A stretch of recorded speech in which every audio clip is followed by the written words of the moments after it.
There once was a master archer who was said to be able to hit the target every single time and always in the exact center. He became so well known that, of course, he attracted challengers. One day, a young master who was very skilled and always able to hit the target just like the master decided he wanted to challenge the master, the old master. So the old master accepted, of course, and they met on a field with many targets in very different distances. The young master said, "The first challenge will be to hit the farthest target." So they both pulled their arrows back and let loose. And as they walked up to the target to check to see who had won, they had both hit the exact center of the target. The old master nodded and offered another challenge. The young master said, "Well, let's hit multiple targets and see who's faster."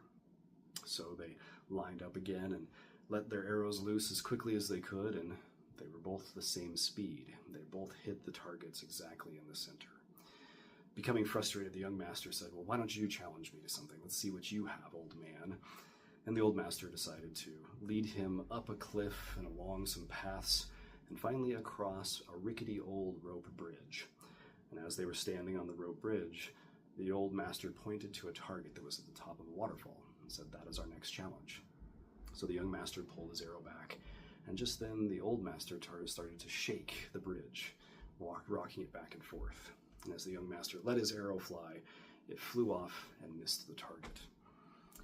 Becoming angry, he said, "Well, you cheated, how dare you?" And the old master continued to rock the bridge, pulled his arrow back, let it loose, and hit the target perfectly in the center. And at that moment he said, "Masterful control of the arrow is one thing, but what's more important is a masterful control of your mind.